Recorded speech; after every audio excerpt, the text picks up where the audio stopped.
Hey everybody, welcome back to Battle Ready Inc. So today was the Bandai event that was hosted by the PPG, the guys down there in Florida. Awesome tournament, had a really good turnout, definitely loved it, and we went X-1. Okay, we went all the way. We made top cut. Ended up being 11th place, even with the one loss. But wow, I mean, the deck performed insanely well, way better than like I could have even hoped. I wanted top 16 desperately, definitely got it. I really feel like if we'd gone one more round, I bet I could have made top 8. Let's find out why.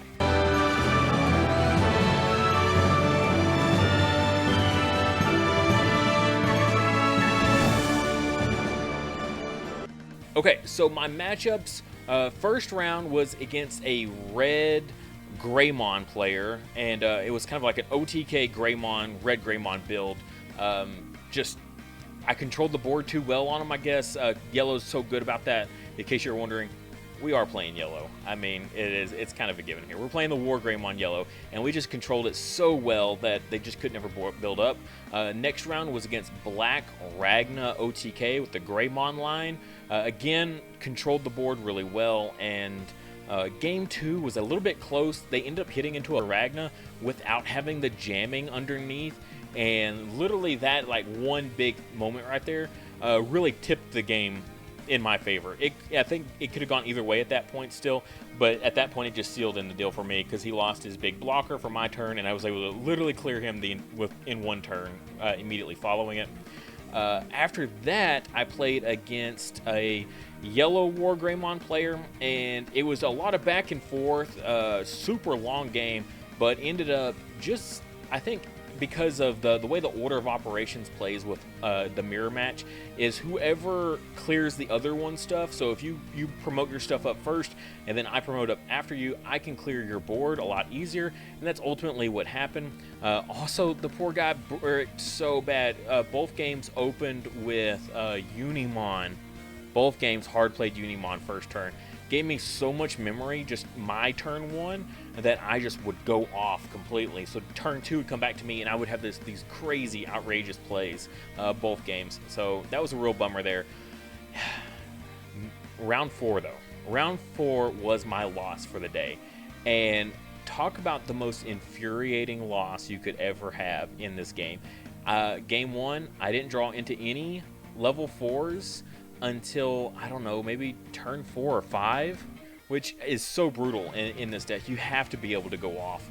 And yeah, it just didn't happen. And just those few turns, they generated so much advantage, had such a board presence that anything I did beyond that, it wasn't a problem anymore. They were able to just win. The next game, this was probably my biggest misplay of the entire day, but I couldn't draw into any level 5s, right?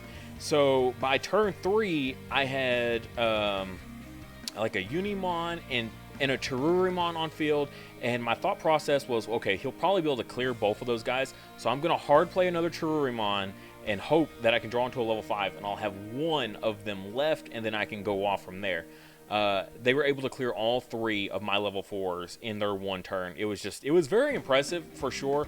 Also, just a bad judgment call on my part. I should have held the Teespring in hand just for a rookie or something, and naturally I drew into, really good stuff, and it was very, very, very irritating either way.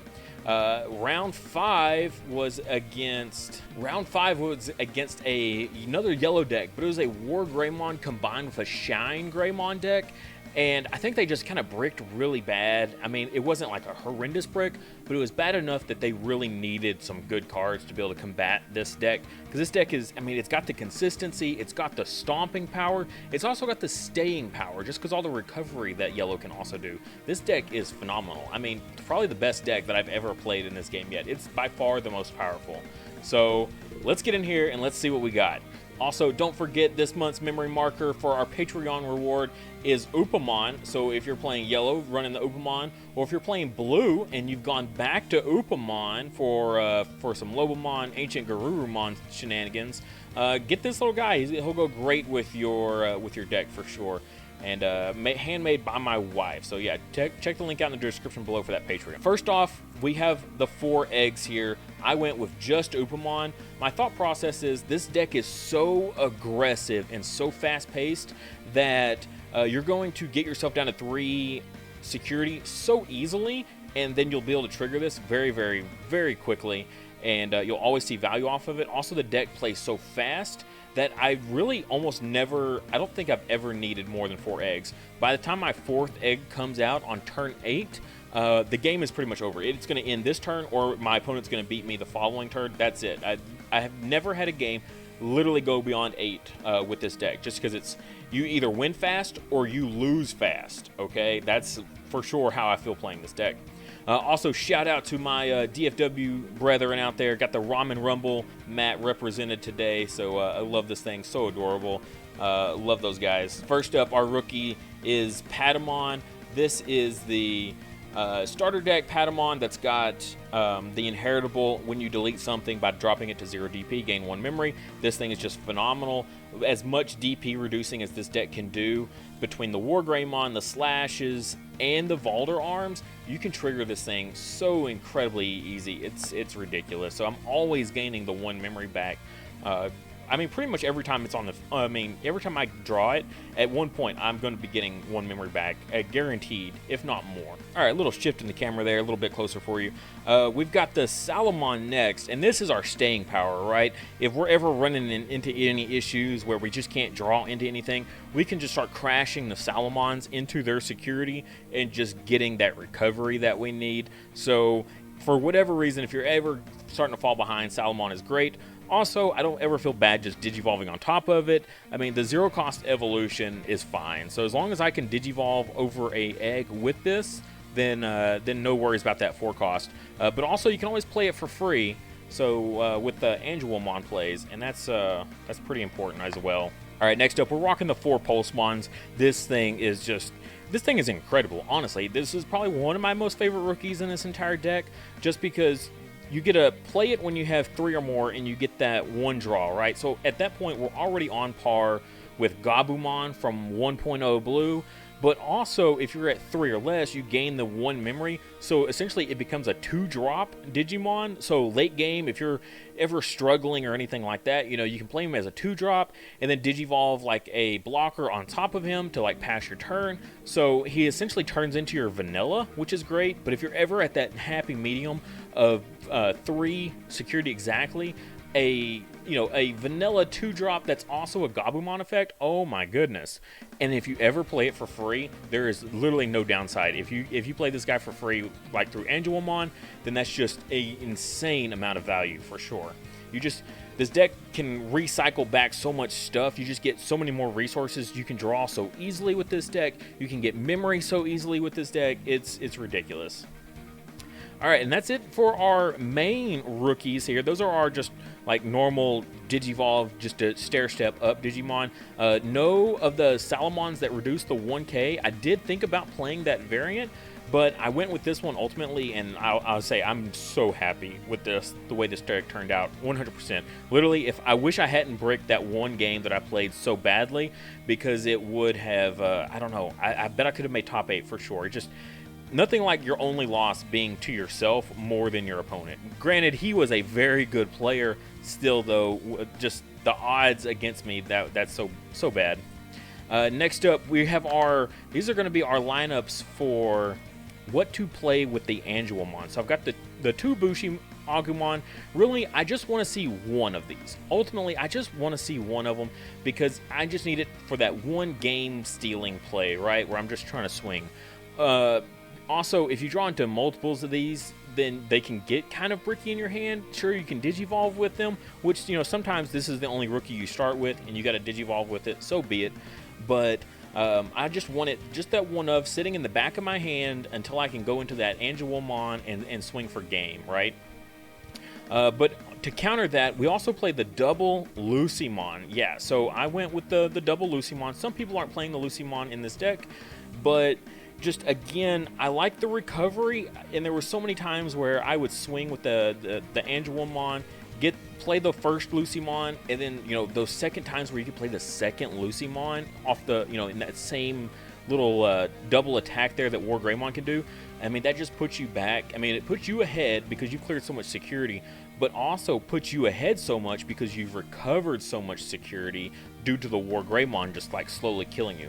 As well as a spoiler alert, but we are playing the Blinding Lights, and that Blinding Light, and then go into the War Greymon and let the War Greymon swing. That puts you at the 3. That's like the perfect combo that I just love doing, is doing those in that order, so that way then I can go into my free plays here with the Angelomon. All right, next up is our newest and probably greatest addition to the deck, and that's going to be the Pitomon here, and it's the 1-cost evolution level 4. Already, that alone is incredible. We love our 1-cost evolution stuff, especially in any color. I mean, green has a lot, but every other color we have very few. So, and it has blocker. No more deciding, okay, do I use my 1-cost evolution going first, or do I go into my blocker 2-cost evolution going first? This just kind of answers that. So just the perfect card. But I do probably tend to just stair step over it more often than not, just because that 1-cost evolution. Speaking of Unimon, I do have him at the 3 of here. Our level 4s, I went with the 11 over the 12. So I cut one Unimon down here. Just blockers are great. I mean, if you're playing against OTK Green, literally just blocking that first swing from Grand Kawagamon is so crucial.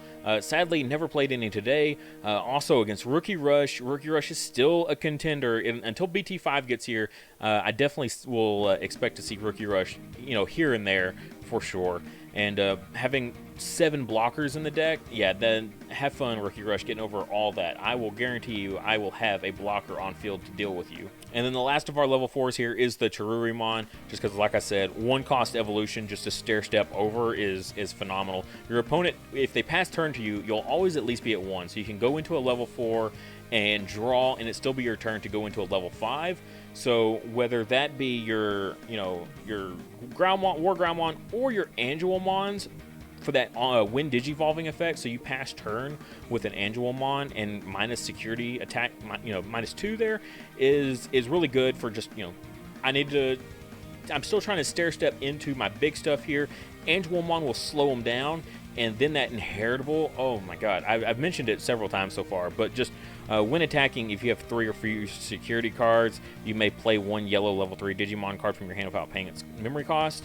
So like first swing, you summon out the Bushi Agumon or the Pulsemon, and that will get you all kinds of good value there, right? And then the Bushi Agumon can also swing. But then for the second attack, what I like to do is go into the Lucymon. Lucymon will push me back up to 4 security, right? So then it was mostly like not taking a loss. I got two swings.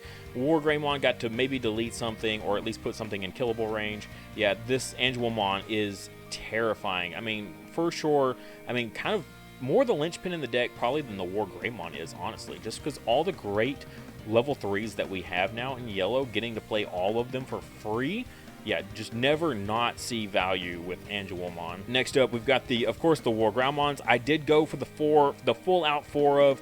I wanted just pure consistency. I don't like playing 3 ofs and then 1 ofs, right? Because it's just too inconsistent. I want to get my cards, right? These are the ones I want to play at 3 of, right? So why wouldn't I want to have a higher chance of drawing into it to ensure that I make sure to draw into it? So I did go with the 4 ofs here. War Groundmon is great. He combos incredibly well with like Slash Angemon.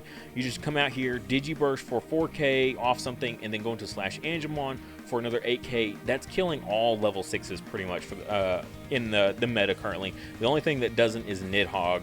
So unfortunately, you'll have to go like with a Valder arm on top of that or something else. But for the most part, I would say 95% of the meta, that combo just completely clears everything. So really, really great stuff here with the War Groundmon. Also just sets up for a good killable play. So if you have the War Groundmon in the raising area and you bring it out, Digiburst something down, and then go into like a War Greymon on top of it, it makes the War Greymon being able to kill it also really easily, or even using the War Greymon to finish it off with another 6k. So just War Groundmon just combos with both of our level 6s so well, and also plus 1k, it can matter, especially in the mirror match. If you're swinging with your War Greymon in security, that extra 1k right there could definitely mean life or death for your War Greymon. Speaking of which, here is the man himself here, War Greymon. Just a phenomenal card. 3-cost evolution, that's perfect, right where we want to be. With a memory fixer, you can always digivolve into him and still swing, get your double attacks off. Like I said, my favorite combination is go Blinding Light. Even if I have enough memory to go into him, I like to go Blinding Light, put myself to 4, then swing with him, use his effect to go down to 3, and then I just start activating all of my inheritables. My Upamons get triggered at that point. My Angelmons can trigger at that point. You know, double Angelmon triggers because of that combo is like game busted. I mean, for sure. You put yourself 2 rookies on field that are already kind of usually expensive. Yeah, just what is not to like. Next up is the Slash Angemon I mentioned already. He combos great with the War Groundmon. You can just finish off anything. You can set up good plays for, you know, just digivolving into him, killing something just outright like a blocker, and then swinging with the Slash Angemon into security. He's just a really good piece, honestly. He's a bit of a stair step for the Valder arm, ultimately. Only went with the 3 of. I don't think 4 of is quite necessary. Our main goal is to go into the War Greymon play, right? But having this as well for, say, I'd rather clear a big threat off the field than get a whole bunch of swings with the War Greymon. That's what the Slash Angemon is for, is to deal with the big threats that are about to kill me, than getting a couple security checks with War Greymon, and then going right off of Slash Angemon over into the Valder arm. This thing is annoying for sure. So you can clear 2 small things or potentially 1 big thing. He can clear the mirror, right, which is great, which is actually really important because Valder arm is pretty much used in all yellow decks right now, so being able to clear off the mirror is really good. Also, his on deletion effect, gain 3 memory. Half the time, no one wants to even delete him just because of that gain 3 memory. And honestly, when he's on field, at that point, only thing he is a single security check, just a big body. He's not doing anything. He's not setting up for something else to digivolve on top of him, nothing like that. So I almost just leave him on board if I'm going against this deck. And in the mirror, I just leave him on board because it's not worth killing him. A War Greymon is definitely worth killing because he can reduce you every time he attacks, you know, get double attack. He is aggressive piece for sure, getting to play stuff with the Angelmons, whereas the Valder arm he just sits there and just once he does his thing, that's about all he's good for. And that'll do it for the Digimon. Next up, I went with double TK. So I originally had 3 TKs in here, and I'll talk about why I changed things and why I probably go back to the TK. Having yourself at 3 memory at the start of your turn is insanely important for this deck.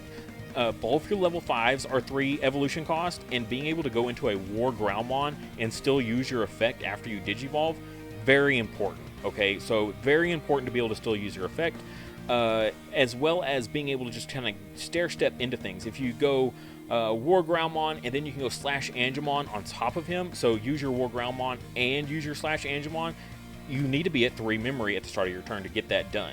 And so that's what TK is great for, as well as just pulling exactly what you need out of your security stack. There was a few games where I didn't open a rookie and I hard played TK. I was second player, played the TK, grabbed the rookie that I need, and then I was able to go off. So thankfully, because my next 2 draws after playing the TK was still not a rookie, so I'm glad I was able to grab that rookie out just to keep me from bricking. So yeah, TK, phenomenal. Definitely would like to run him at 3 of, though. But what happened was I played 4 Blinding Lights instead. Originally, I had three Blinding Lights in here and 3 TKs, and going forward, that's probably what I'll do again. It didn't affect how the day went. Ultimately, I think either way, it would have probably still played out exactly the same, just because what I was short on was level 4s and level 5s just due to bad drawing. But the Blinding Lights, though, even at 4 of, it feels almost like a brick. There was a few games where I had 3 in hand at one time. I'm like, oh, I don't want to do that unless I'm about to die, and then I can just, if I have 0 security, oh, I'm just about to go to town for sure with all these Blinding Lights. But this thing is interesting. So trash 1 security to gain 2 memory. And what I like I said, I love using it with the War Greymon. It pulls my security down to 4, so that way War Greymon can then pull myself down to 3 and start triggering all those effects. So phenomenal for doing that. As well as if my opponent puts me at 1, I can use this to put myself at 3. Like I said, getting yourself to 3 memory is incredibly important, which is why I'm like, okay, TK and Blinding Ray are both like very must-have cards for sure, just because I need to be able to put myself at 3 to combo off.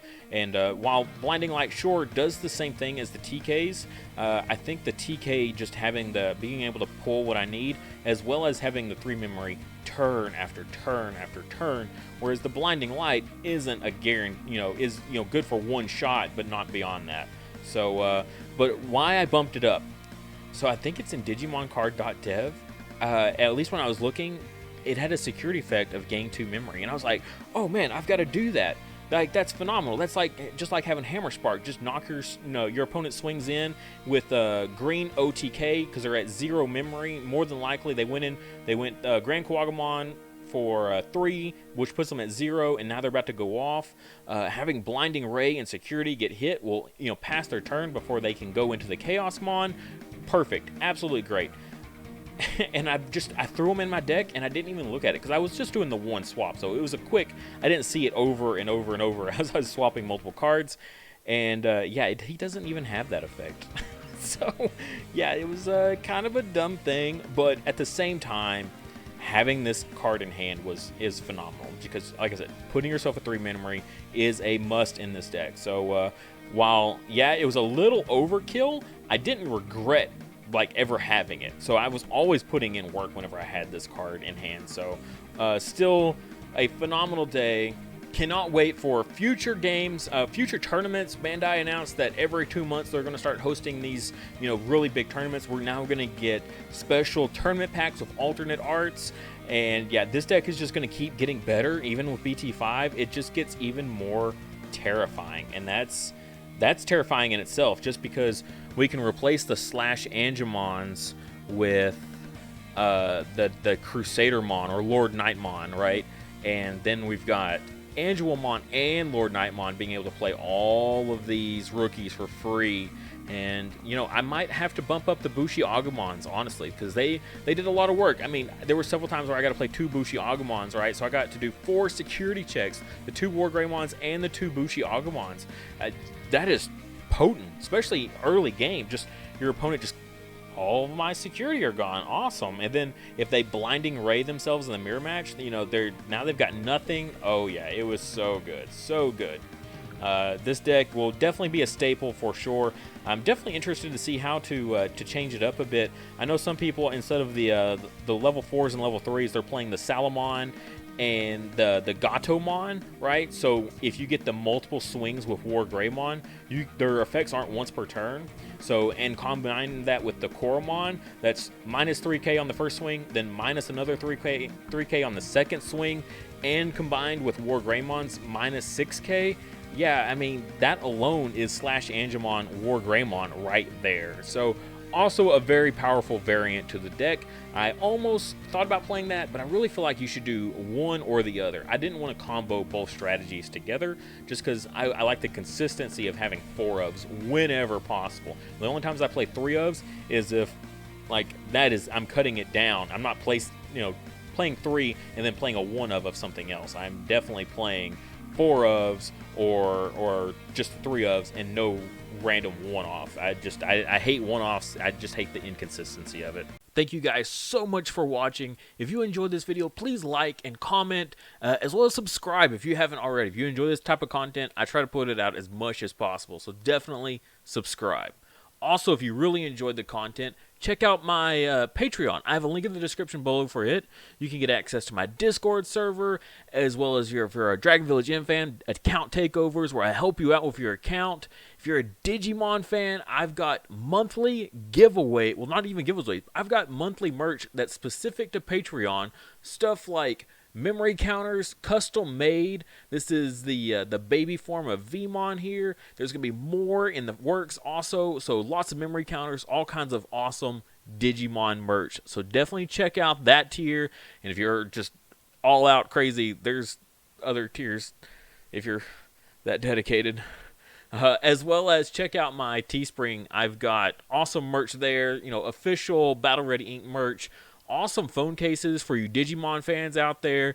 They've got them for iPhones as well as Samsungs, so they are super sweet. If you've seen the last Digimon movie, that's where these are from. I had a friend of mine custom make these so that way they fit perfectly on these phone cases. They look super good, so definitely check those out.